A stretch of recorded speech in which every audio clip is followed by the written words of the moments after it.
வணக்கம். புது புது அர்த்தங்கள் நிகழ்ச்சியின் வாயிலாக மீண்டும் உங்களை சந்திப்பதில் மகிழ்ச்சி. நம்முடைய அரங்கின் இன்றைய விருந்தினர்களாக RSS அமைப்பின் தமிழக செய்தி பிரிவின் தொடர்பாளர் திரு என் சடகோபன் அவர்களும், எழுத்தாளர் கருத்தாளர் திரு முத்துகிருஷ்ணன் அவர்களும் நம்முடைய அரங்குக்கு வந்திருக்காங்க. வணக்கம். வணக்கம். முதல் செய்தியாக, விதர்பாவில் 50 நாட்களில் 42 விவசாயிகள் தற்கொலை செய்திருக்கக்கூடிய ஒரு செய்தியை எடுத்துக்கொள்ளலாம். இது மகாராஷ்டிரா மாநிலத்தினுடைய விதர்பா பகுதியில் 6 மாவட்டங்களில் கடந்த 10 ஆண்டுகளில் 1 லட்சத்துக்கும் மேற்பட்ட விவசாயிகள் தற்கொலை செய்து கொண்டிருக்கிறாங்க. தொடர்ச்சியாக விவசாயிகள் தற்கொலை என்பது ஆந்திரா பகுதியிலும் சரி, அந்த விதர்பா பகுதியிலும் தொடர்ந்து வந்த வண்ணம் இருக்கிறது. இதில் ஒரு புறத்தில் பார்த்தா சென்செக்ஸ் பங்குச்சந்தை இதுவரை இல்லாத அளவுக்கு வரலாறு காணாத உச்சத்தை தொட்டது, மிகப்பெரிய வளர்ச்சியை எட்டியது அப்படின்ற ஒரு செய்தியும் செய்தித்தாள்களில் இருக்குது. இன்னொரு புறத்தில் இது மாதிரியான விவசாயிகள் தற்கொலை அப்படின்ற செய்தியும் இருக்குது.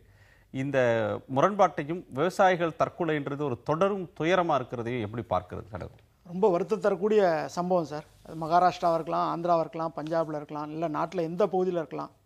விவசாயி ஒருவன் தன்னுடைய தொழிலை ஒழுங்காக செய்ய முடியல, கடன் சுமை ஏறுது, இல்லை விற்பனைக்கான விலை கிடைக்கல, இந்த மாதிரி ஒரு காரணம், தண்ணீர் கிடைக்கல, உண்மையிலே வருத்தம், தற்கொலை செய்து கொள்வது உண்மையிலே நாட்டிற்கு மிகப்பெரிய இழப்பு, அனைவருக்கும் ஒரு வருத்தம் தரக்கூடிய செய்தி தான். அரசாங்கமானது வெறும் அதே போல் நீங்கள் சொன்ன மாதிரி ஒரு பங்குச்சந்தை குறியீடு நம்ம நாட்டுடைய உண்மையான வளர்ச்சியுடைய பிரதிபலிப்பு கிடையாது. அது ஒரு குறிப்பிட்ட தொழிலை சில பேர் அதிக முதலீடு பண்ணுறான், அது ஒரு கிட்டத்தட்ட ஒரு சூதாட்டம் போல தான் அது. ஆனால் உண்மையான வளர்ச்சி என்பது வெவ்வேறு துறைகளில் இருக்குது. அதை அளவீடு செய்யணுமே தவிர படிப்பு எத்தனை பேர் அடிப்படை படிச்சிருக்காங்க, குடிதண்ணீர், அடிப்படை வசதிகள்லாம் இருக்குது, இதுதான் பார்க்கணும். வெறும் பங்குச்சந்தை நம்ம நாட்டுடைய உண்மையான வளர்ச்சியை பிரதிபலிப்பது இல்லை. ஆனால் இந்த விவசாயிகள் ரொம்ப கஷ்டப்படுறாங்க. அவனுக்கு எந்த அரசாங்கமாக இருந்தாலும் சரி அதிகமான முக்கியத்துவம் கொடுத்து விவசாயத்தை பாதுகாக்கணும், விவசாயிகளுக்கு உதவி செய்யணும். எத்தனையோ அரசாங்கம் எத்தனையோ வெட்டி செலவுக்கெல்லாம் பல ஆயிரம் கோடி ரூபா செலவு பண்ணுது. விவசாயிகளுடைய கடனை தள்ளுபடி பண்ணலாம், இல்லை விவசாயிகளுக்கு வேறு எவ்வளோ வசதி செஞ்சு கொடுக்கலாம், எளிமையான கடன் கொடுவதற்கான வழிமுறைகளை உருவாக்கணும். கண்டிப்பாக விவசாயிகளை காப்பாற்றுவதற்கு அரசாங்கமாவது அதிதீவிரமான கவனம் கொடுத்து செயல்பட்டால் மட்டும்தான் இதை தடுத்து நிறுத்த முடியும். ஆனால் விவசாயத்தை விட்டு நிறைய பேர் வெளியேறிட்டு இருக்காங்க. இன்னைக்கு விவசாயம் செஞ்சால் நஷ்டம், விவசாயம் செஞ்சால் எனக்கு எந்த லாபமும் இல்லை, மரியாதை இல்லை சமுதாயத்தில் அப்படின்னு சொல்லிட்டு விவசாயத்தை விட்டே போயிட்டு இருக்காங்க. இது நாட்டிற்கு மிகப்பெரிய அபாயத்தை உருவாக்கும். அதனால் இது ரொம்ப வருத்தம் தரக்கூடிய நிகழ்ச்சி. இதை கூடிய விரைவில் அரசாங்கமான தடுத்து நிறுத்த முயற்சி எடுக்கணும். என்னை பொறுத்தவரை பொதுவாக சூழலியல் என்ன சொல்லுவாங்கன்னா, ஒரு புலி ஒரு காட்டில் இருக்குன்னா அந்த காடு மிக பல்லுயிரியமாக இல்லை ஒரு சமநிலையில் இருக்குன்னு சொல்லுவாங்க. ஒரு புலி ஒரு காட்டில் வாழ்ந்தா காடு நல்லா இருக்குன்னு சொல்லுவாங்க. அதுபோல் இன்னைக்கு சமூகத்தில் ஒரு விவசாயி நல்லா இருந்தால், ஒரு விவசாயி ஒரு சமூகத்தில் செழிப்பாக இருந்தால் அந்த சமூகம் ஒரு சமநிலையோடு இயங்கி கொண்டு இருக்கிறது அர்த்தம். பொதுவாக நம்ம பார்த்துக்கிட்டு வரோம். கடந்த 10 ஆண்டுகளாக, இன்னும் சொல்லப்போனால் கடந்த 1990களுக்கு பிறகு நம்முடைய புதிய தாராள கொள்கை அமுலானதுக்கு பின்பு தான் விவசாய தற்கொலை என்பதை இவ்வளோ பெருசாக பார்க்குறோம். அரசாங்கத்தினுடைய புள்ளி விவரங்கள் 1.5 லட்சம் கோடி. ஆனால் நாக்பூரில் இருக்கக்கூடிய அங்கே இருக்கக்கூடிய பல தற்கொலை சாவுகளுக்கான ஆய்வு மையங்கள் அந்த எண்ணிக்கையை 5 லட்சத்துக்கும் மேற்பட்டு சொல்லுது. சாய்நாத் அவர்கள் தொடர்ந்து அதை பற்றி எழுதிக்கிட்டே வர்றாரு. நிச்சயமாக இந்த எண்ணிக்கை இந்த எண்ணிக்கையை இது போல் செய்தியாக படிச்சுக்கிட்டே வர்றோம். கடந்த 10 வருஷத்தில் தொடர்ந்து படிக்கிறோம், பல கட்டுரைகளில் படிக்கிறோம். இந்த எண்ணிக்கை எந்த விதமான விளைவையும் நம் சமூகத்தில் ஏற்படுத்தவில்லை. ஏறக்குறைய இந்த புள்ளி விவரங்கள் நம் தலைக்குள்ளே போய் அர்த்தமாகவே இல்லையோ என்று தான் எனக்கு தோணிக்கிட்டே இருக்கு. அப்போ இந்த புள்ளி விவரங்கள் என்னைக்கு நம் உணவுக்காக உழைத்து கொண்டிருக்கக்கூடிய ஒருவர், நம்முடைய உடைக்காக உழைத்து கொண்டிருக்கக்கூடிய ஒருவர், இல்லை நம் வீட்டின் காய்கறியை விளைவிக்கும் போது நமக்காக ஒருத்தர் பாடுபட்டு இறந்து போனார் என்கிற குற்ற உணர்வு நமக்கு வராத நாள் வரை இந்த புள்ளி விவரங்கள் நமக்கு எதையும் அறிவுறுத்த போறதில்லைன்னு நினைக்கிறேன். இன்னொரு விஷயம், புதிய தாராள கொள்கைக்கு அப்புறம் தான் இந்த விவசாய தற்கொலை அதிகமாச்சுன்னு நான் ரொம்ப அழுத்தமாக நம்புகிறேன். அதை பற்றி நிறைய ஆய்வுகள் செஞ்சுருக்கேன். இன்னைக்கு குறிப்பாக பார்த்தீங்கன்னா ஒரு அரசாங்கம் வந்திருக்கு. இந்த அரசாங்கம் மானிய வெட்டுகளை தொடர்ச்சியாக செஞ்சுக்கிட்டு இருக்கு, பல துறைகளில் செஞ்சுக்கிட்டு இருக்கு. சமையல் கேஸ்லேருந்து ஆரம்பித்து அவங்க ஒரு பட்டியல் மானிய வெட்டை வைத்திருக்கிறார்கள். விவசாயம் என்பது முழுக்க முழுக்க மானியங்களை அடிப்படையாக கொண்ட ஒரு தொழில். இன்னும் இந்த அரசாங்கத்தினுடைய போக்கு, இப்போ இருக்கக்கூடிய பல துறைகளில் அவங்க செய்துட்டு வரக்கூடிய மாற்றங்களை பார்க்கும்போது இந்த மானிய வெட்டின் திசையில் போகிறாங்க. இந்த எண்ணிக்கை இந்த அரசில் கூடும் வாய்ப்புகள் தான் இருக்கிறதா நான் பார்க்குறேன். இதில் ஒரு மானிய வெட்டு, மானியம் அவசியமானதுக்கு மானியம் தரணும் சார். ஆனால் நம்ம நாட்டில் வசதி படைத்துள்ளாமல் அந்த மானியத்தில் அனுபவிச்சுட்டு இருக்காங்க. அதனால் வளர்ச்சி பணிக்கு பணமே கிடைக்க மாட்டேங்குது. இப்போ ஒரு கால்வாய் வெட்டணும், சீர்திருத்தணும், டேம் கட்டணும், இதுக்கெல்லாம் பணம் தேவைப்படுது. வெறும் மானியமே கொடுத்துட்டு அரசாங்கத்தில் இதை இன்னைக்கு நீங்கள் இப்போ அரசாங்க ஆட்சி செய்கிற பல மாநிலங்களில், குஜராத்தாக இருக்கலாம், மகாராஷ்டிரா, சத்தீஸ்கர், அங்கெல்லாம் விவசாயிகள் நல்லா முன்னேறிருக்காங்க, விவசாயம் நல்லா பெருகிட்டு இருக்கு. அங்கெல்லாம் இதெல்லாம் நடக்கல. கடந்த 10 வருஷமா மகாராஷ்டிரா, ஆந்திராவுடைய சில பகுதியெல்லாம் முழுமையான புறக்கணிக்கப்படும். இயற்கையில அது தண்ணீர் குறைஞ்சு போகுது. மன்மோகன் சிங் ஆட்சி காலத்தில் 2010 தான் இந்த மானிய வெட்டு, உர மானியத்தை வெட்டுறது அறிமுகமானது.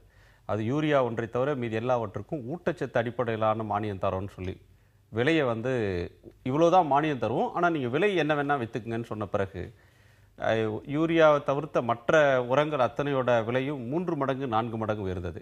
இப்போ தமிழ்நாட்டில் உர தட்டுப்பாடு இருக்கிறது, உர உற்பத்தி மூடப்பட்டிருக்கிறது 3 முக்கியமான ஆலைகளில், தமிழ்நாட்டிலையும் கர்நாடகத்திலையும்.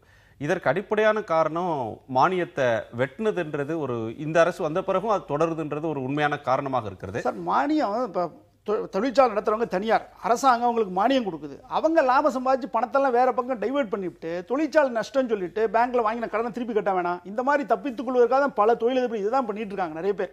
உண்மையான ஸ்பீக்கர்லாம் வந்து நல்லா ஒழுங்கா வேலை செஞ்சு நிர்வாகம் ஒழுங்கா இருந்தா அதெல்லாம் நஷ்டமடையக்கூடிய தொழில். ஏன்னா அவ்வளவு டிமாண்ட் இருக்கு அந்த பொருளுக்கு. ஸ்பிக்குக்கு நீங்க வேற விமர்சனம் வைக்கிறத நான் ஒப்புக்கொள்வேன். இது போலதான் பல நேரத்துல உற்பத்தியை நாப்தால இருந்து வேறொன்றுக்கு மாற்றணும். அப்பதான் நாங்க வந்து நாப்தா சப்ளை பண்றது மானிய விலையில நாப்தா தரத தொடர்ந்து கொடுக்க மாட்டோம்னு 6 மாதத்துக்கு முன்னாடி இந்த அரசு சொன்னது. அதனால ஸ்பிக்கு, இங்க இருக்கக்கூடிய மெட்ராஸ் கெமிக்கல்ஸ், மங்களூர் கெமிக்கல்ஸ், இந்த 3மே 6 மாதமாக உற்பத்தியை செய்ய முடியாத நிலைமைக்கு தள்ளப்பட்டுருச்சு. அவங்களால நீங்க சொல்றது மாதிரியான அது ஒரு விட்டல் ஒரு முறை சொன்னார் சிவிசி, அது industries are sick but not in the industrialist. தொழிற்சாலைகள் நலிவடைகின்றன ஆனால் தொழிலதிபர்கள் நலிவடையலைன்னு. ஆனால் இந்த தொழிற்சாலை நலிவடைந்ததற்கு அடிப்படை காரணமாக இருக்கிறது இந்த அரசாங்கத்தினுடைய முடிவு இல்லையா? இல்லை, அந்த மாதிரி அரசாங்கம் வந்து இந்த தொழிலை வந்து உற்பத்தி பாதிக்கக்கூடிய அளவுக்கு இந்த ஒரு முடிவு எடுத்திருக்குமானால் இந்த தகவலை சரியான முறையில் நம்முடைய தமிழகத்தைச் சேர்ந்த எம்பிக்கள் அரசாங்கத்திடம் வலியுறுத்த வேண்டும், பாராளுமன்றத்தில் இந்த பிரச்சனையை எழுப்பி பேச வேண்டும். இதில் கட்சியெல்லாம் கிடையாது. ஏன்னா ஒரு விவசாயியை காப்பாற்றியானோ, விவசாய தொழிலை காப்பாற்றியானோ, விவசாயிக்கு தேவையான உற்பத்தி பொருள் உற்பத்தி ஆகணும்னா கட்சிகளுக்கெல்லாம் அப்பாற்பட்டு எந்த கட்சியைச் சேர்ந்தவர் விவசாயிக்கான தேவையான குரலை பாராளுமன்றத்தில் கண்டிப்பாக எடுக்க வேண்டும். இந்த அரசாங்கம் அதுக்கு கவனம் கொடுத்து இந்த பிரச்சனை தீர்க்க வேண்டும். இதுதான் எங்களுடைய நோக்கம்.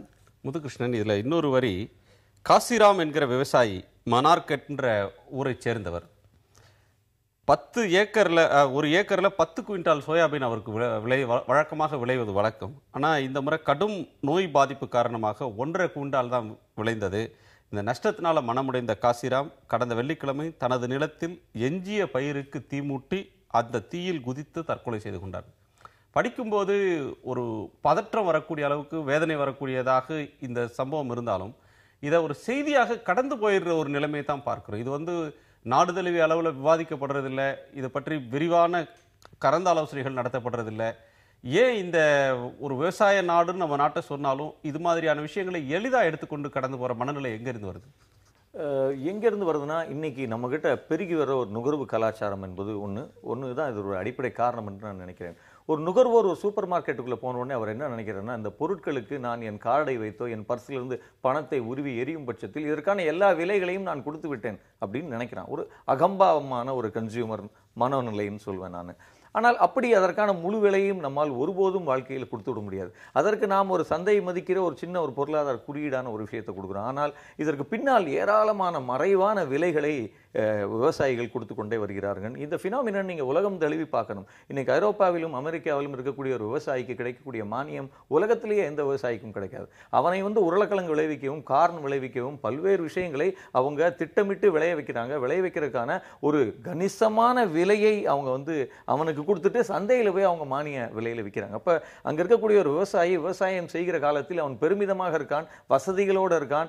அவன் அந்த விவசாயம் செய்யும் போதே அவன் இந்த நாட்டுக்காக உழைக்கிறோம்ன்ற சிந்தனையோடு இருக்கான். ஆனால் நம்ம ஊரில் இருக்கக்கூடிய விவசாயி கடை கோடிக்கு தள்ளப்பட்டிருக்கான். அந்த விவசாயம் தொடர்பான அரசனுடைய தலையீடு இருக்குல்ல விவசாயத்தில், அது குறைஞ்சிக்கிட்டே வருது. நம்ம பார்க்க மண் பரிசோதனை நிலையங்கள்லேருந்து அரசாங்கத்துடைய பல டிபார்ட்மெண்ட் இன்னைக்கு கட்டடங்களை காணோம், ஆட்களை காணோம். அப்போ இன்னைக்கு மெல்ல விவசாயத்துக்குள்ளேருந்து அரசு வெளியேறிக்கிட்டே வருது. ஒட்டுமொத்தமாக விவசாயத்தை விட்டு மக்களை, எளிய ஜனங்களை வெளியேற்றி விட்டு கார்பரேட்டுகளின் கையில் விவசாயத்தை கொடுக்கறதுக்கான ஒரு வேலை என்பது நடந்து கொண்டே இருக்கு. இதில் இன்னொரு முக்கியமான விஷயத்தை நம்ம கவனிக்கணும். என்னன்னா, இன்னைக்கு கார்பரேட்டுகளுக்கு எல்லா மானியங்களையும் கொடுக்கறதுக்கு தான் சாமானியர்களுக்கான எல்லா மானியங்களும் வெட்டப்படுதுன்ற ரெண்டையும் இணைச்சு பார்க்கணும். நான் சடகோபன் சொன்ன ஒரு கருத்து மிக மிக முக்கியமான ஒரு கருத்து. குறிப்பாக விவசாயத்தில் ஈடுபடுற தொழிலில் ஈடுபடுறவங்களுக்கு சமூகத்தில் மரியாதை இல்லை அப்படின்ற ஒரு கருத்து. அது அடிப்படையில் விவசாயம்ன்றது ஒரு உடல் உழைப்பு சார்ந்ததாக இருக்குது. உடலை வருத்தி செய்யக்கூடிய வேலைக்கு இந்த சமூகம் மரியாதை தர்றதில்லை. உடலை வருத்தாமல் நீங்கள் வந்து ஏசி அறைகளில் உட்கார்ந்து செய்கிறது தான் கண்ணியமான உயர்ந்த வேலை.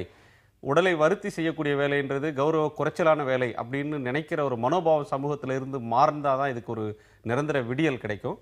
நம்ம தொடர்ந்து விவாதிக்கலாம்.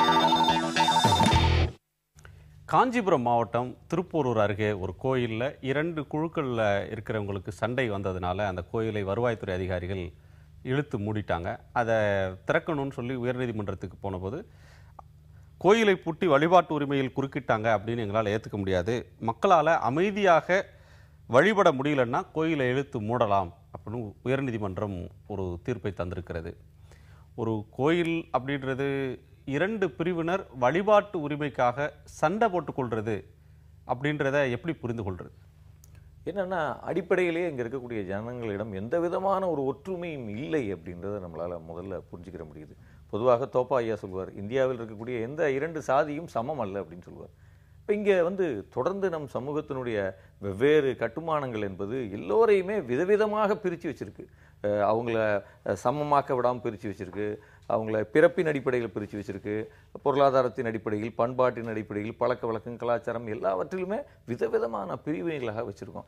தொடர்ந்து இதற்குள்ள ஒரு ஹயரார்க்கிக்கான இதுக்கான ஒரு ரேஸ் என்பது ஒரு மறைமுகமான ஒரு குதிரை பந்தயத்தை போல உள்ளுக்குள்ள ஒரு பந்தயம் என்பது நடந்து கொண்டே இருக்குது. இந்த மோதல்கள், உரசல்கள் அதற்குள்ள இருந்து கொண்டே இருக்கிறத நம்ம பார்க்குறோம். இந்த பிரிவினைகள் தான் விதவிதமாக வெவ்வேறு வடிவங்கள் எடுத்து நம்ம படிச்சுக்கிட்டு இருக்கோம்னு நான் நினைக்கிறேன். ஒரே கடவுளுக்கு நீங்கள் பார்த்தீங்கன்னா ஒவ்வொரு சாதியினரும் பிடிமண் எடுத்துகிட்டு போய் ஒரே ஊருக்குள்ளே 10 கோயில் கட்டி வைக்கிறது வரை இந்த பிரிவினைகளை எப்படி சரி செய்கிறது என்பதை பற்றி தான் நம்ம பார்க்கணும் அப்படின்னு நான் நினைக்கிறேன். இந்த செய்திக்குள்ளே இன்னொரு விஷயம் இன்னொன்று நான் பார்க்குறது தொடர்ச்சியாக பொதுவாக இங்கே இருக்கக்கூடிய கடவுள்களே முதல்ல இங்கே இருக்கக்கூடிய சட்டங்களை மீறுபவர்களாக இருக்காங்க. எல்லா கடவுள்களும் இன்னைக்கு அது கங்கை அம்மனாக இருக்கலாம், விநாயகர் இருக்கலாம், யாராக இருக்கலாம், இன்னைக்கு அரசாங்கம் நிர்ணயிக்கிற டெசிபல்களை எந்த கடவுளும் மதிக்க தயாரா இல்லை. எல்லாருக்கும் அடுத்தவரை விட அதிகமான ஒரு டெசிபல் தேவைப்படுது. அப்ப பக்தர்கள் செய்வதற்கு நீங்க எப்படி கடவுள் மேல பழிய சொல்லுங்க? கடவுள் மேல பழிய சுமத்தல. அப்ப எப்படி இந்த முறைகள் இருக்கு இல்லையா, இந்த முறைகளை நாம் எப்படி ஒரு கொஹிசிவான விஷயமா மாற்ற போறோம் அப்படின்றத பத்தி பேசுறோம். அடிப்படை பிரச்சனைக்கு வரலாம்.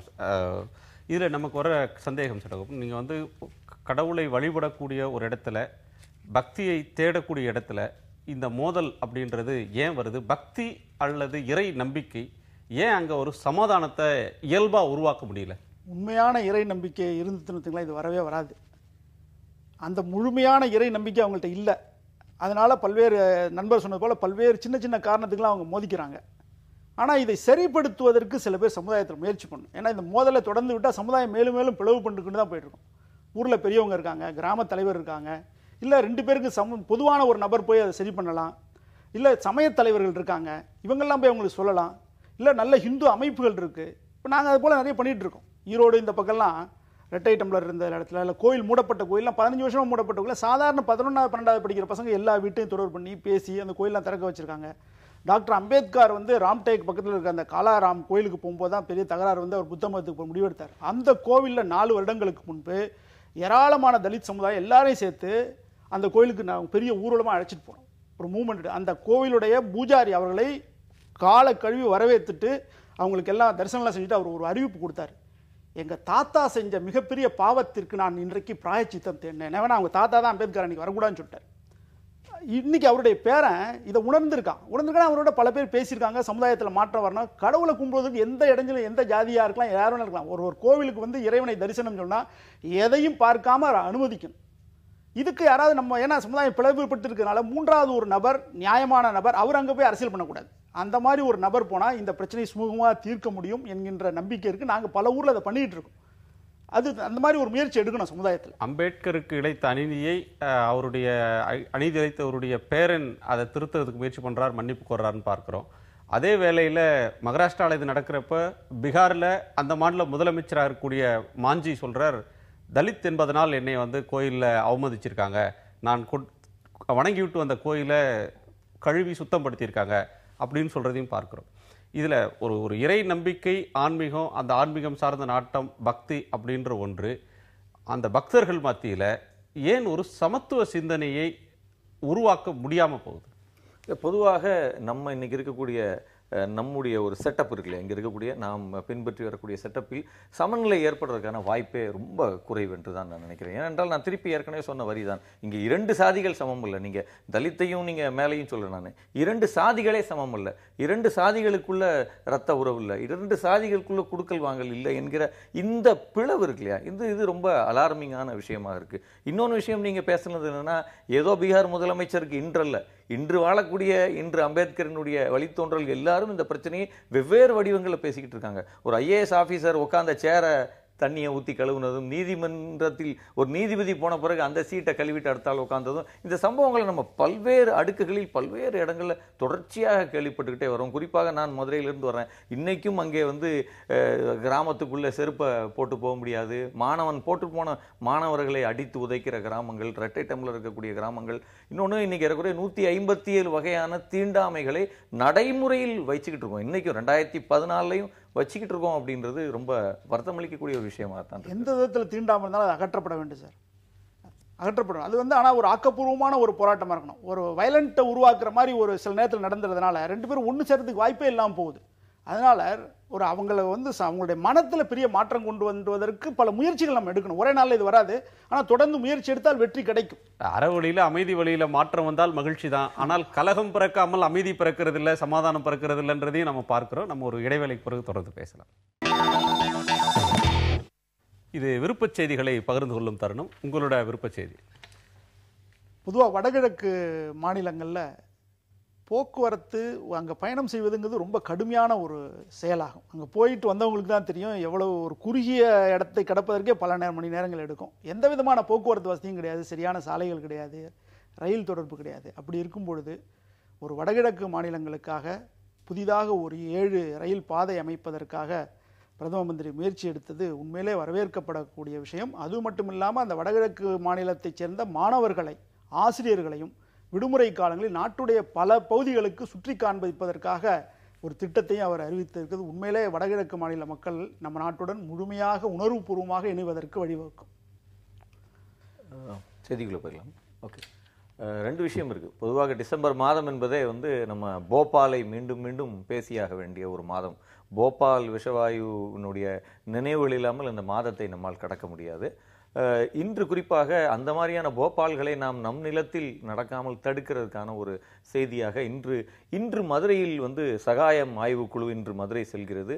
இந்த கிரானைட் தொடர்பாக நடந்திருக்கக்கூடிய அந்த இழப்புகளை எல்லாம் மதிப்பிடுவதற்காக அவர்கள் செல்கிறார்கள். ஏறக்குறைய சகாயத்துக்கு உதவக்கூடிய ஆதரவாளர்களின் கூட்டமும் இன்று மதுரையில் நடக்கக்கூடிய செய்திகள் இன்னைக்கு வந்திருக்கு. அப்போ இன்னைக்கு குறிப்பாக நான் அந்த குழுவிடம் ஒரு கோரிக்கையாக வைக்க நினைக்கிறது இந்த நேரத்தில் என்னன்னா, இன்னைக்கு அவங்க வெறுமனே பொருளியல் மதிப்பீடுகளை மட்டும்தான் செய்யறதுக்கு ஒரு குழு போயிருக்கு. இது பொருளியல் மதிப்பீடுகள் சார்ந்த விஷயம் மட்டுமல்ல, அந்த பகுதியினுடைய ஒட்டுமொத்த ஒரு சூழலியல் ஒரு சமநிலையே பாதிக்கப்பட்டிருக்கு. அப்ப அங்க அந்த அழிந்து போன கண்மாய்கள், அழிந்த விவசாயம், அங்க இருக்கக்கூடிய பல்லுயிரியம், பன்மையாக இந்த பாதிப்புகளை ஒட்டுமொத்தமாக அந்த குழு மதிப்பிட வேண்டும். அப்பொழுதுதான் இது அந்த தொழிலால் ஏற்பட்ட ஒட்டுமொத்த இழப்பையும் நாம் மதிப்பிடவாவது முடியும் என்று நான் நினைக்கிறேன். ஒரு இடைவேளைக்கு பிறகு நாம் தொடர்ந்து விவாதிக்கலாம். பள்ளிகளில் தொடர்ச்சியாக வகுப்பறை வன்முறை என்றது ஏதோ ஒரு வடிவத்தில் நடக்குது. 2 தினங்களுக்கு முன்னால் விருதுநகர் மாவட்டம் பந்தல்குடியில் ஒரு 8ஆம் வகுப்பு படிக்கக்கூடிய மாணவனை அந்த பள்ளியினுடைய இன்னொரு மாணவன் வெட்டி கொண்டிருக்கிறான். இது அதிர்ச்சியை ஏற்படுத்தின ஒரு சம்பவம். சில ஆண்டுகளுக்கு முன்னால் சென்னையில் ஒரு பள்ளி ஆசிரியையை மாணவன் குத்தி கொன்றதையும் பார்த்தோம். இது வகுப்பறைகளில் கடந்த காலத்தில் சொல்லப்பட்ட அந்த நீதி போதனை அப்படின்ற ஒரு வகுப்பு இல்லாமல் போனதால் வந்த பிரச்சனை. எனவே மீண்டும் நீதி போதனையை, ஒழுக்க கல்வியை சொல்லித்தரணும்னு பாமகவினுடைய டாக்டர் ராமதாஸ் அவர்கள் சொல்ல, அதை இந்து முன்னணியினுடைய ராமகோபாலன் வரவேற்றிருக்கிறார்.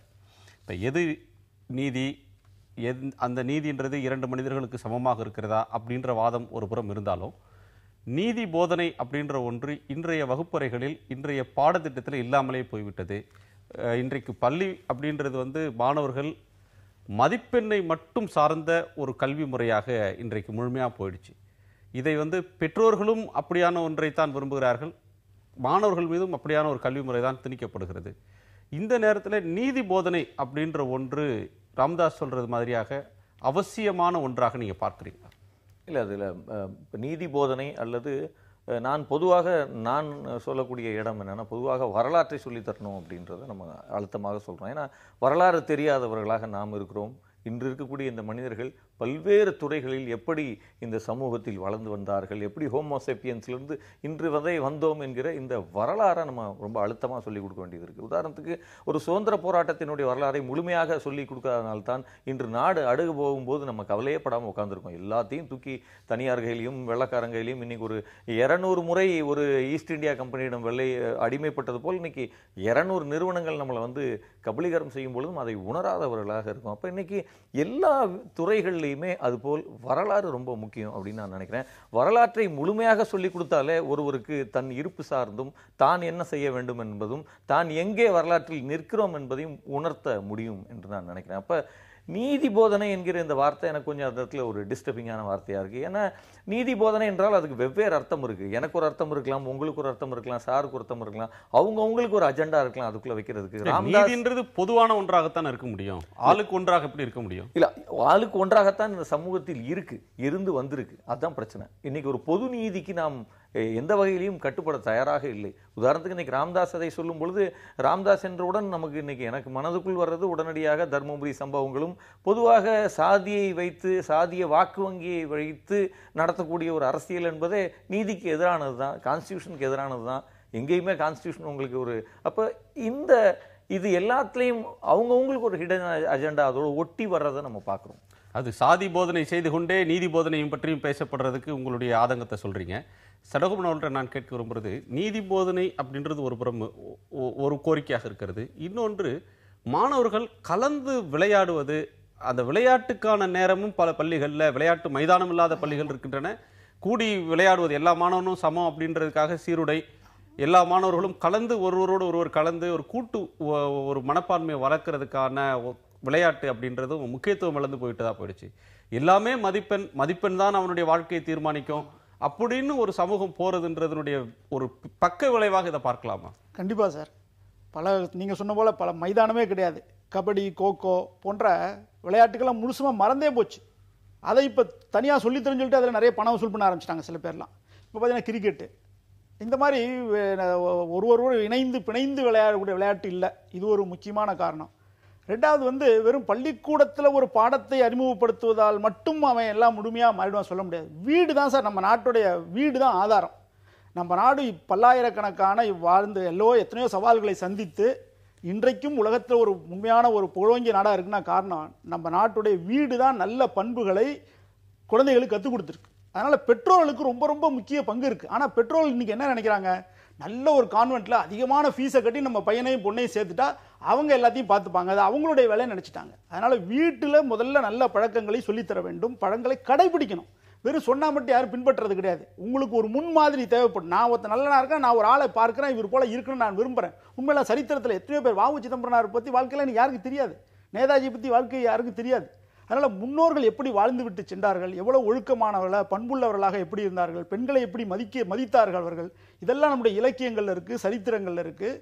இதெல்லாம் ஒரு பக்கம் பாடத்திட்டத்தில் இருந்தாலும் கூட வீடு தான் ரொம்ப ரொம்ப நல்ல பழக்க வழக்கங்களை கற்றுத்தரக்கூடியது. வீட்டில் இருக்க பெற்றோர்கள் தான் முக்கியமான காரணம். அவர்கள் சரியாக தங்களுடைய குழந்தைகளை கவனித்து நல்ல பழக்கங்களை கற்றுக் கொடுத்தால் எந்த மனிதனும் சமுதாயத்தில் நல்லவனாக தான் இருப்பான். நீதி போதனைகள் அவசியமானவை. ஒழுக்க நெறிமுறைகள், நியாயங்கள் குழந்தைகளுக்கு சொல்லித்தரப்பட வேண்டும் அப்படின்றதுல மாற்று கருத்து இருக்க முடியாது. திரு சடகோபன் சொல்றது மாதிரி பள்ளிக்கூடங்களில் 1 மணி நேர வகுப்பறையில் மட்டுமே நீதி போதனை, நீதி கதையை சொல்லி ஒருத்தனை நீதிமானாக, நியாயம் இது அநியாயம் இதுன்னு மாற்ற முடியாது. குழந்தைகளுக்கு அவங்க வளர்ப்பிலேயே பெற்றோர்கள் கவனம் செலுத்துன்றாங்க. இப்போ சமூகத்தில் ஏற்றத்தாழ்வும், சமூகத்தில் வன்முறையும், சமூகத்தில் ஒரு ஊடகங்களில், திரைக்காட்சிகளில், தொலைக்காட்சிகளில் பார்க்கறதுல வன்முறையும் இருக்கிற ஒரு சமூகத்தில் திடீரென்று வகுப்பறையில் 1 மணி நேரம் நீதி போதனை கேட்கறது மூலமாக மட்டும் அந்த மாணவன் அறநெறியோடு வளர்ந்துருவான்னு சொல்கிற நிலைமை இன்னைக்கு இருக்கா? இல்லை, 2 விஷயத்தை இணைச்சி பார்க்கணும்னு நினைக்கிறேன். பொதுவாக நம்ம இங்கே எழுதி வச்சிருக்கக்கூடிய ஒரு மதத்தின் வரலாறிலிருந்து இன்று நம் வீட்டுக்குள்ள நீதி போதனையை பெற்றோருக்கு பதிலாக செய்து கொண்டிருக்கக்கூடிய தொலைக்காட்சியும் சினிமா வரை எல்லாமே வன்முறை நிறைந்ததாக இருக்குது. ஒரு தொலைக்காட்சி முன்னால் உட்கார்றவருக்கு இன்னைக்கு பொதுவாக சினிமா எப்படி நம்மளை ஆக்கிரமிச்சு வச்சிருக்கு இல்லையா, நம்மளுடைய சகல மதிப்பீடுகளையும் அது திணிச்சுக்கிட்டே இருக்கு. நம்ம அது பொழுதுபோக்குன்னு நினைக்கிறோம். ஆனால் அது ஒரு சப்கான்ஷியஸ் மைண்டில் மிகப்பெரிய பதிவுகளை அது ஏற்படுத்திக்கிட்டே இருக்குது. நம்ம அதை ரொம்ப ரொம்ப அழகாக பார்க்குறோம். இங்கே நீங்கள் இன்றைக்கி நடந்துட்டு இருக்கக்கூடிய வன்முறையினுடைய பேட்டர்ன்ஸ் எடுத்து ஸ்டடி பண்ணால் அது எல்லாத்துக்குமே ஏதோ ஒரு வகையாக அதனுடைய மெத்தடாலஜி அல்லது அதனுடைய போக்குகளை அவன் எங்கோ ஒரு இடத்தில் சப்கான்ஷியஸாக கற்றுக்கொண்டு அதை செஞ்சுக்கிட்டே இருக்கான். ஒரு கிரிக்கெட் விளையாட்டில் தகராறு என்றாலே ஒரு 4ஆம் கிளாஸ் மாணவன் வீட்டுக்கு வந்து கேஸ் சிலிண்டர் பக்கத்தில் இருக்க அருவாளை எடுத்துகிட்டு போகிற வரையான சம்பவங்கள் பெற்றோர் போகிற இடத்துல பார்த்து தடுத்துருக்காங்க, வச்சுருக்காங்க. அப்போ தொடர்ந்து நமக்கு இங்கே என்ன போதிக்கப்படுதுன்னா, சட்டத்தை உன் கையில் எடு, நீயே பழியை வாங்கு. இங்கே நீதி போதனை என்றால் ஒரு நீதிமன்றம், கான்ஸ்டியூஷன், இது போன்ற விஷயங்கள் இருக்கு இல்லையா, ஒரு முறைமை, ஒரு முறையிடுவதற்கான இடம், இந்த நீதி பரிபாலன முறை எல்லாத்தையும் நம்ம பெருசாக அறிமுகப்படுத்தவே இல்லை. வலுத்தவன் சட்டத்தை கையில் எடுத்துக்கொள்ளலாம், வலுத்தவன் எதை வேண்டுமானாலும் செய்யலாம், எல்லா இடத்துலையுமே எம்பவர்டு ஆள் வந்து அதை செய்யலாம். இதை தான் நம்ம விதவிதமாக பார்த்துக்கிட்டு இருக்கோம். ஒரு அமெரிக்கா உலக நாடுகளின் மீது செலுத்தக்கூடிய வன்முறையோ இதுவரை, அப்போ எல்லா இடங்களையும் நம்ம என்ன சொல்லி தந்துக்கிட்டு இருக்கோம்னா, வலுத்தவன் எதை வேண்டுமானாலும் கையில் எடுத்துக்கொண்டு அவன் சட்டத்தையே தன் கையில் எடுத்துக்கொள்வான், நாம் இளைத்தவர்கள் எல்லாத்துக்கும் அடங்கி போனோம். அப்போ இங்கே ஒரு சமம், ஒரு சமதையான நிலை, ஒரு நீதி பரிபாலன முறை, முறையிடுவதற்கு, இந்த மாதிரியான விஷயங்களை நம்ம மொத்தமாகவே எங்கேயோ இழந்துக்கிட்டு இருக்கோம் அப்படின்னு தான் தோணுது சார். சினிமா வந்து ஒரு முக்கிய பங்கு சார். கடந்த ஒரு 20-25 வருஷமாக தமிழ்நாட்டு திரைப்படங்களை எடுத்தால் சமூகத்துக்கு ஒரு பயன்படக்கூடிய செய்திகளை அது கொடுக்கறது கிடையாது. வெறும் காதல். ஒரு மாணவன் இளைஞன் இருந்தால் அவன் காதலிச்சே தீரணும், ஒரு பெண் இருந்தாலும் அவளும் காதலிச்சே தீரணும். அது ஒரு கூட்டமாக தான் போவாங்க வருவாங்க. வன்முறையில் வந்து கூட்டமாக சேர்ந்து ஈடுபடுறது பார்த்தீங்கன்னா, சென்னையில் வந்து பஸ் டே, சென்னை போல பெரிய மாநகரத்தில் பஸ் டே அனுமதிக்கிறதே முதல்ல தப்புமே. நான் ஏதோ கிராமத்தில் அந்த காலத்தில் பஸ் கிடையாது, ஒரு பஸ் வந்தோன்னா அதை கொண்டாடினாங்க. இன்றைக்கி அது வந்து சென்னை போன்ற பெருநகரில் பஸ் டே வச்சு அதில் தர பஸ் ரூட்டில் போகிறவங்களுக்கு காரணம் என்னென்னா,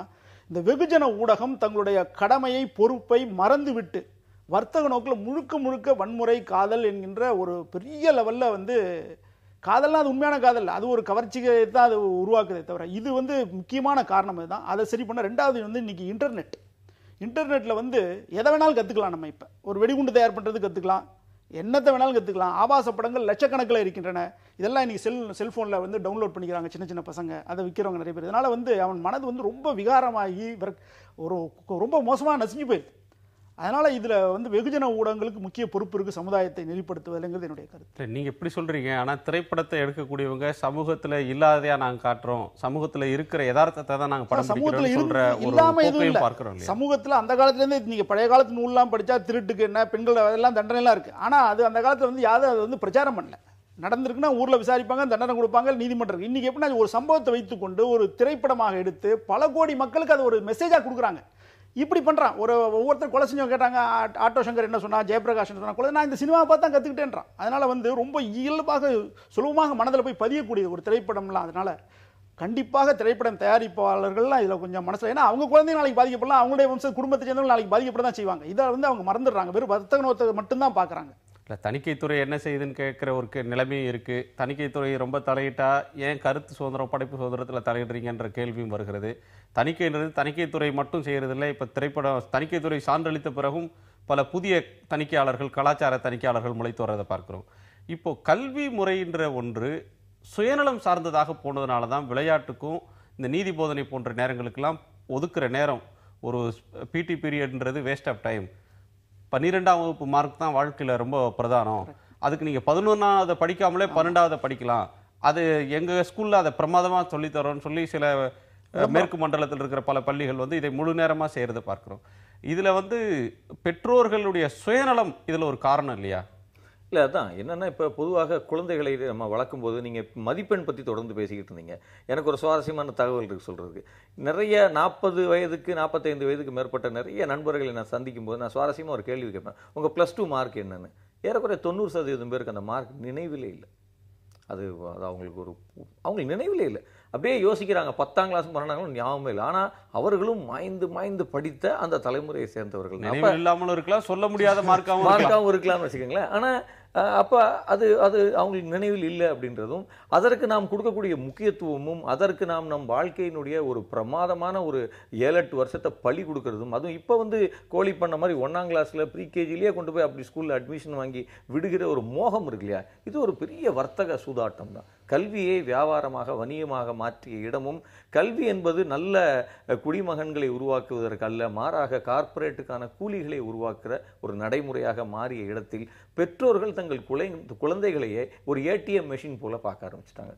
இந்த மெஷினோட நம்ம எந்த பகையும் ஏற்படுத்தி கொள்ளக்கூடாது, அது கேட்கறதெல்லாம் செஞ்சுட்டா அது ஒரு 20 வயசுலேருந்து பணத்தை கொட்ட ஆரம்பிச்சிடும், 23 வயசுலேருந்து பணத்தை கொட்ட ஆரம்பிச்சிடும் என்கிற இந்த பெற்றோர் குழந்தைகளுக்கு உள்ள இருக்கக்கூடிய உறவு முறையே இந்த 10 வருஷத்துல தலைகீழாக மாறி இருக்கிறத நம்ம பார்க்குறோம். இங்கே என்ன சொல்றது, அப்போ அந்த இடத்துல வந்து உங்களுக்கு இந்த இந்த இந்த எல்லாமே வர்த்தகம், எல்லாமே பணமாக மாறுற இடத்துல சுயநலம் தவிர எதுவும் இருக்க வாய்ப்பில்லை. அப்போ பொதுநலம் என்பது, பொது என்கிற சொல்லே அங்கே மிஸ்ஸிங்காக தான் இருக்கு. நாம் தொடர்ந்து விவாதிக்கலாம் ஒரு வேலைக்கு பிறகு. திரு சடகோபன், நீதி போதனையை சொல்லித்தர வேண்டும்னு ராமதாஸ் சொல்கிறார், அதை ராமகோபாலன் வரவேற்கிறார். இப்போ இந்த நீதி போதனைன்னு இவங்க சொல்கிறது ஏற்றத்தாழ்வில்லாத சமூகத்தையா, ஒரு புறத்தில் வெறுப்பு பிரச்சாரம் சமூகத்தில் நடக்கிறது, ஏற்றத்தாழ்வுகள் அங்கீகரிக்கப்படுகின்றன, ஜாதிய இயக்கங்கள் நிலைநிறுத்தப்படுகின்றன, ஜாதி இருப்பதை பற்றி தொடர்ந்து பிரச்சாரம் செய்வதற்கான ஜாதி நியாயங்கள் பேசக்கூடிய சூழல் ஒரு புறத்தில் சமூகத்தில் நடந்து கொண்டே இருக்கு. இப்போ நீதி போதனையை சொல்லித்தர வேண்டியது ஆசிரியர்களுக்கா, வகுப்பறையில் மாணவர்களுக்கா, பெற்றோர்களுக்கா, அரசியல் கட்சி அல்லது சமூக இயக்கங்களை நடத்துகிற தலைவர்களுக்கு? அனைவருக்குமே வேணும் சார். என்ன கேட்டால் அனைவருக்குமே வேணும். ஒரு அரசியல்வாதி கூட சில பண்பு வேண்டிருக்கு. ஏன்னா எதை வேணாலும் பேசுகிறாங்க, எப்படி வேணாலும் பேசுகிறாங்கன்றிருக்கு, என்ன வேணாலும் செய்யலாங்கிற நிலைமைக்கு ஆகிட்டாங்க. சாதாரண சாப்பாட்டுக்கே வழி இல்லாதவங்க அரசியலுக்கு வந்தோன்னா எவ்வளோ கோடி சம்பாதிக்கிறாங்க நமக்குலாம் தெரியுது. அதனால் நீதி போதனைன்னா அது ஏதோ ரூல்ஸ் அண்ட் ரெகுலேஷன் இல்லை, ஒரு நல்ல பண்புகளை வளர்க்கக்கூடிய விஷயங்களை சின்ன வயசில் அறிமுகப்படுத்தினா மனதில் போய் பதியும். இப்போ மகாத்மா காந்தி அவர் சொல்கிறார், நான் இந்த மாதிரி வாழ்க்கையில் உண்மையே பேச வேண்டும் என்று நான் விரும்பியது காரணம் ஹரிச்சந்திரனுடைய பாடத்தை படித்தேன்றார். குறுக்கிடறதுக்கு மன்னிக்கணும், இன்றைக்கு 40 வயதிலையும் 50 வயதிலையும் ஜாதிய பிரச்சாரத்தையும் அல்லது சுயநலவாதிகளாக சமூகத்தில் பெரிய மனிதர்கள் மாறிப்போன இந்த நிலைமை இருக்கே, இவங்கெல்லாம் சின்ன வயசுல நீதி போதனையை கேட்டு வளர்ந்தவங்க தானே. அவங்கெல்லாம் பள்ளி மாணவர்களாக இருக்கும்போது நீதி போதனைகள் சொல்லப்பட்டதானே. சொல்லப்பட்டா கூட ஒரு அடையாளத்துக்கு ஒரு நபர், இப்போ காந்தி இருந்தார், அவரை இப்போ பல பேர் லட்சக்கணக்கான பேர் பின்பற்றாங்க. விவேகானந்தர் சொன்னதுக்கு செயலுக்கு முரண்பாடு இருக்கக்கூடாது சார். இன்னைக்கு இருக்கிற தலைவர்கள் சொல்றாங்க, ஆனால் செய்யறதில்ல. வாத்தியார் சொல்றாரு, ஆனால் அவர் தனிப்பட்ட முறையில் அதை கடைபிடிக்கிறது இல்லையா. ஒரு மாணவன் பார்க்குறான், எனக்கு வாத்தியார் வந்து சிகரெட் குடிச்சா உடலத்துக்கு கேடுன்னு சொல்லிட்டு வெளியில் போகிற அவர் முடிஞ்சவன போய் அவர் உடனே சிகரெட் பற்ற வைக்கிறான் பார்க்குறான். இங்கே சிகரெட் குடிச்சா தப்புன்றார், வெளில போய் சிகரெட் பற்ற வைக்கிறாரு. அதனால ஒரு ஆள் சொல்லுகின்ற ஆள் கடைபிடிக்க வேண்டிய நபராக இருக்கணும். அந்த மாதிரி கடைபிடிப்பானால் கண்டிப்பாக மாணவர்கள் இல்லை நிறைய பேர் பின்பற்றத்துக்கு ரெடியாக இருக்காங்க. ஆனால் ஒரு முன்மாதிரியாக இருப்ப நபர்கள் நாட்டில் ரொம்ப குறைஞ்சு போயிட்டாங்க. ஒரு விஷயத்தை சொல்றவங்க இந்த மாதிரி அதை பின்பற்றி அதை மற்றவர்களுக்கு எடுத்துரைக்கிற நபர்கள் குறைஞ்சிட்டாங்க. அதனால இந்த நீதி போதனை என்பது நல்லொழுக்க பண்பாடுகளை, நல்ல விழுமியங்களை மாணவர்கள் மட்டுமல்ல குடும்பஸ்தர்களுக்கும் சரி, சமுதாயத்தில் பல்வேறு துறைகளில் வேலை செய்ய எல்லாருக்குமே அவசியம். அந்தந்த துறையில் அதுக்கான இதெல்லாம் நல்ல பழக்க வழக்கங்கள்லாம் தேவைப்படுது. சின்ன குழந்தையா இருக்கும்போது ஒன்று சொல்லலாம், பெரியவனாக்கும் வேற ஒரு பண்பு நமக்கு தேவைப்படுது. அதனால இந்த நல்ல விஷயங்களை கற்றுத்தருவதற்கு, எடுத்துரைப்பதற்கு சமுதாயம் முழுவதற்கும் தேவையான தோங்க வேண்டிய இடம் பள்ளிக்கூடங்கிறதுனால அவங்க சொல்லியிருக்காங்க. உங்க பார்வையில குழந்தைகளுக்கு சொல்லித்தர வேண்டிய நீதி அப்படின்னு எதை சொல்லுவீங்க? நான் இன்னைக்கு குறிப்பாக அதை அடிப்படையில் சொல்றோம்னா சாதிய தகர்வை, சாதி இல்லை என்கிறதையும், பிறப்பால் ஒரு மனிதர்களுக்குள் உலகத்தில் ஏற்றத்தாழ்வுகள் இல்லை அப்படின்றதுல தான் முதல் பாடமாக வைக்கணும் அப்படின்னு நான் விரும்புகிறேன். அது நீதி போதனையாகத்தான் இருக்க வேண்டுமா? பாடத்தினுடைய அடிப்படை கூறுகளில் அவனுடைய மதிப்பெண் நீதி போதனைக்கு மதிப்பெண் கிடையாது. நீதி போதனை என்பது விருப்ப பாடம். ஆனால் அந்த விருப்ப பாடத்தை ஒருத்தர் படிக்கலாம், படிக்காம போகலான்ற நிலைமை தான் இருக்கு. அந்த நீதி போதனையாகத்தான் அது சொல்லப்பட வேண்டுமா, அல்லது நம்முடைய கல்வியின் சாராம்சமாகவே அந்த சமத்துவம் சொல்லப்படணுமா? இல்லை, கல்வியின் ஒட்டுமொத்த சாராம்சமாகவே இந்த சமத்துவம் போதிக்கப்படணும்.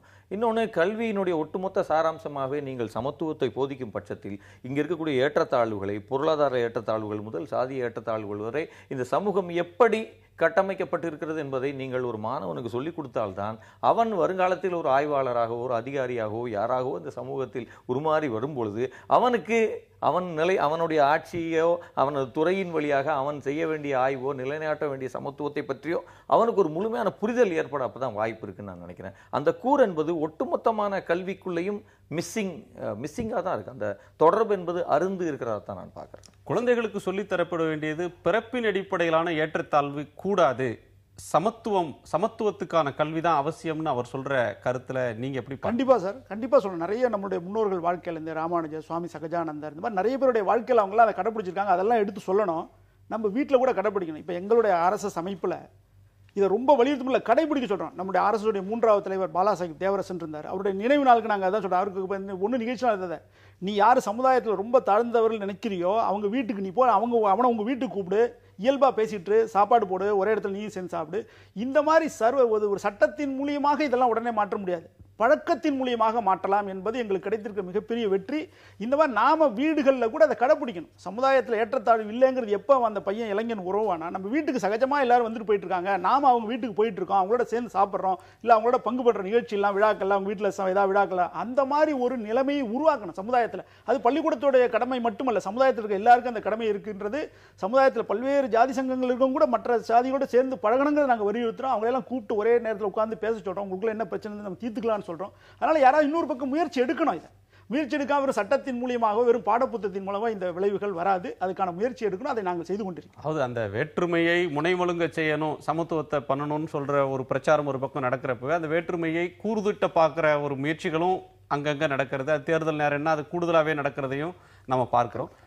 மத்திய அமைச்சர் ராஜ்நாத் சிங் 2 தினங்களுக்கு முன்னாடி சொன்ன ஒரு கருத்து நம்ம யோசிக்க வேண்டியது. மனிதவள மேம்பாட்டுத்துறை அமைச்சர் ஸ்மிருதி இரானி கல்வி முறையில் மாற்றங்களை கொண்டு வருவது பற்றி சொல்லும்போது ராஜ்நாத் சிங் சொல்றார், there is also a need to change the contents in textbooks so that youngsters know what our values are. நம்முடைய விழுமியங்கள் என்ன என்பதை இளம் தலைமுறை அறிந்து கொள்ளணும், அதுக்கேற்ப மாற்றம் வரணுன்றார். ராஜ்நாத் சொல்ற விழுமியமும் நீங்க சொல்ற விழுமியமும் ஒன்றா? எந்த போதும் ஒன்றாக இருக்க வாய்ப்பே இல்லை. அதான் பிரச்சனையே இங்கே என்னன்னா, இப்போ அரசியல் அதிகாரத்துக்கு வருகிற எல்லோருக்குமே ஒரு ஹிடன் அஜெண்டா என்பது இருந்து கொண்டே இருக்கிறது. அவங்களுடைய ஒரு அஜெண்டாவை அதற்குள்ளே ஃபிக்ஸ் பண்ண ரொம்ப ட்ரை பண்ணிக்கிட்டே இருப்பாங்க. குறிப்பாக பாஜக கடந்த முறை ஆட்சியில் இருந்த பொழுதும் இப்பொழுது ஆட்சியில் இருந்த பொழுதும் அல்லது அவர்கள் ஆட்சியில் இருக்கக்கூடிய மாநிலங்களையும் தொடர்ச்சியாக கல்வியை முழுமையாக கை வைக்க அவர்கள் துடித்து கொண்டிருக்கக்கூடிய ஒரு போக்கு இருக்கிறத நம்ம பார்க்குறோம். அவங்க அங்கே இருக்கக்கூடிய கல்வியில் செய்திருக்கக்கூடிய மாற்றங்கள், அங்கே இருக்கக்கூடிய வினாத்தாள்கள் வரை அவங்க அதை அடிக்கோடிட்டு கொண்டு போயிருக்கக்கூடிய மாற்றங்களை பற்றி பேசுவதற்கு நமக்கு தனியாக ஒரு செஷன் தான் வேணும். இப்போ அவங்க வேல்யூஸ் என்பது இப்போ திருப்பி எல்லாருக்குமானதாக மாறிக்கொண்டே இருக்கிறது. நாம் நினைக்கக்கூடிய ஒரு சமத்துவம், சகிப்புத்தன்மை அல்லது விஷயங்களை யாரும் இன்னைக்கு இப்போதைக்கு தயாராக இல்லை. இன்னைக்கு நண்பர் வன்முறையை பற்றி காந்தியை பற்றி பேசும்போது எனக்கு மனசுக்குள்ள ஒரு பெரிய சிரிப்பாக தான் வருது. ஏன்னா இன்னைக்கு ஒரு மாற்று கருத்து வைத்திருந்த ஒரு காந்தியை கொலை செய்த அமைப்பா தான் RSS இருக்கு. காந்திக்கு கால சம்பந்தம் கிடையாது. பலமுறை தீர்ப்பு வந்திருக்கிறது, தெளிவாக முழுமையான சம்பந்தங்கள் இருக்கு. மகாராஷ்டிரா சட்டசபையில அப்ப இன்னைக்கு மொரார்ஜி தேசாய் பிரதம மந்திரி சீஃப் மினிஸ்டர், அப்ப ஒரே குஜராத் மகாராஷ்டிரா சேர்ந்த ஒரு முதலமைச்சர் அந்த மாநிலத்தில் அங்க எதிர்கட்சி உறுப்பினர் கேள்வி கேட்கிறாரு. தெளிவா சொல்றாரு, காந்தி கொலைக்கும் அரசு எந்த சம்பந்தம் இல்லை இருக்கு. 3 முறை நீதி விசாரணை நடந்தது. எல்லாம் காங்கிரஸ் கவர்மெண்ட் நியமிச்சது. ஒரு வெறுப்பு பிரச்சாரத்துக்கு பலியான காந்திக்கு நாங்க எதிரி கிடையாது. காந்தி எங்களுக்கு தனிப்பட்ட காந்தி சமுதாயம் இருக்கணும்னு நினைச்சேன்னு சொல்லியிருக்காரு. ஆனா திட்டமிட்ட ரீதியில இந்த நக்சலைட்டுகள், மார்க்சியவாதிகள் தொடர்ந்து காந்தி கொலை அரசு சம்பந்தப்படுத்தி. அதான் பிரச்சனை. நாங்கள் எந்த காந்தி இறந்து போவதற்கு ஒரு 2 மாதம் முன்னாடி எங்களுடைய முகாம்ல டெல்லியில் அவருக்கு முழு பாதுகாப்பு கொடுத்தது நாங்க. டெல்லி பங்கிகான்ல இந்து செப்டம்பர் 17 1947 வருஷம் செப்டம்பர் ஹிந்துல பப்ளிஷ் ஆயிருக்கு, எடுத்து படிங்க. சும்மா 10 காந்தி சொல்லிட்டே இருந்தனால உண்மையாயிராது. ஆனால் காந்திய கொள்கைகளை நாங்கள் இன்றைக்கு தொடர்ந்து பின்பற்றி தான் கோட்சே செய்ய நினைத்த வேலை இருக்கு இல்லையா. கோட்சே ஒரு கொலையை செய்துவிட்டு கையில் இஸ்மாயில் என்று பச்சை குத்தி எந்த ஸ்டீரியோ டைப்பை ஏற்படுத்த முயன்றாரோ அதை தான் இன்னைக்கு இருக்கக்கூடிய கல்வி திட்டம் செய்ய முடியும். அதுதான் இன்னைக்கு இருக்கக்கூடிய கல்வி திட்டம். கல்வி திட்டம் என்ன செய்ய முடியும்னா, இங்க இருக்கக்கூடிய தலித்துகள், சிறுபான்மையினர், நான்வெதிக் ட்ரெடிஷன்ஸ் இவங்க எல்லாரையும் பற்றி ஒரு ஸ்டீரியோ டைப்பை ஏற்படுத்துவதற்கு கல்வியை ஒரு குறுக்கு ரூட்டாக அவங்க பயன்படுத்தணும். அதனால தான் அவங்க அங்கே வேல்யூஸ்ன்னு திருப்பி நீதி போதனைன்னு பேசிக்கிட்டு இருக்காங்க. அவங்களுடைய நீதி போதனை அவங்க வேல்யூஸுக்குள்ள அவங்களுடைய இந்த அஜெண்டாக்களை முழுமையாக புகுத்தி இங்கே இருக்கக்கூடிய மனங்களை திரைய வைக்கிறதுக்கான ஒரு முயற்சியாகத்தான் நான் அதை பார்க்குறேன். அந்த தொடர்ந்து திருக்குறள் போன்ற நூல்களில் உயர்ந்த கருத்து நாங்கள் RSSல 40 பரப்பிட்டு இருக்கோம். தமிழ் இந்தியா முழுவதும் திருக்குறள் சொல்ல வச்சிருக்கோம். இந்தியா முழுவதும் தினசரி காலம்பரம் ஒவ்வொரு மாதம் ஒரு நல்ல உயர்ந்த சிந்தனை உள்ள செய்யுள் சொல்கிறோம். லட்சக்கணக்கான பேர் சொல்லிட்டு இருக்காங்க. நாங்கள் அதை நடைமுறைப்படுத்திட்டு இருக்கோம். அதனால் நாங்கள் ஒரு ஹிடன் அஜெண்டா எங்களுக்கு கிடையாது. இந்த நாட்டுடைய பாரம்பரியமிக்க பெருமைகளை, நம்முடைய பண்புகளை எடுத்து சொல்லுதான் எங்களுடைய நோக்கம். ஆனால் இந்த மாவோயிஸ்ட் நக்சலைட்லாம் இருக்காங்க பாருங்க, இவங்க தான் வெளிநாட்டுக்குள்ள இங்கே இம்ப்ளிமெண்ட் பண்ண நினைக்கிறோம். அதை சரி பண்ணு நாங்கள் நினைக்கிறோம். நம்ம நாட்டு வரலாறுகள் திருத்தப்பட்டு மூடி மறைக்கப்பட்டிருக்கின்றன. இதை சரி பண்ணுவதற்காக தவிர ராஜ்நாத் ஒரு ஹிடன் அஜெண்டாவோட செய்யல. அவர் வெளியிட போறார், உங்க கருத்து சொல்ல போறீங்க, பாராளுமன்றத்தில் விவாதம் நடக்க போறது, ஏற்றுக்கொள்ள வேண்டாம், அது வித்ரா பண்ண போறாங்க. அதனால ஒரு கருத்தை சொல்வதற்கு முன்பே இவர் இப்படித்தான் இருப்பார் என்பதுதான் இவங்களுடைய பிரச்சனையா. வேல்யூஸ்ன்றது காலத்துக்கு காலம் மாறி வந்திருக்கிறது. மனிதர்களுக்கு மனிதர்கள் மாறுறதா இருக்கு. ஆனால் பொது நீதி அப்படின்ற ஒன்றை நோக்கி சமூகம் போகிறது ஒண்ணுதானே ஒரு நியாயமான ஒரு அதுதான் வழிகாட்டுறதா இருக்க முடியும். இல்லை, அதைத்தான் நம்ம எதிர்பார்க்குறோம். நீங்கள் நம்ம மீண்டும் மீண்டும் சொல்லிட்டு இருக்கக்கூடிய பிறப்பின் அடிப்படையில் சமம் என்கிற நீதியும் இந்த மாதிரியான வேல்யூஸை நம்ம வேதிக் ட்ரெடிஷன்ஸுக்குள்ளே இருக்கக்கூடிய ஏற்றத்தாழ்வு, இங்கே இருக்கக்கூடிய சிறுபான்மையினர் தலித்துகள் பற்றி தொடர்ந்து உருவாக்கப்பட்ட ஸ்டீரியோடைப்ஸ், தொடர்ந்து உருவாக்கப்படுற ஒரு வதந்தி, தொடர்ந்து அவர்களின் மீது இங்கே இருக்கக்கூடிய பொது சமூகத்துக்கு ஏற்படக்கூடிய மதிப்பீடுகள் இருக்குல்ல, இதுகளுக்கு நம்ம எப்படி தடை விதிக்க போகிறோம் அப்படின்றதான் எனக்கு இருக்கக்கூடிய கேள்வியாக இருக்கு. அரங்குக்கு வந்து உங்களுடைய கருத்துக்களை பகிர்ந்து கொண்டமைக்காக உங்கள் இருவருக்கும் நன்றி. மீண்டும் ஒரு நிகழ்ச்சியில் சந்திக்கலாம். வணக்கம்.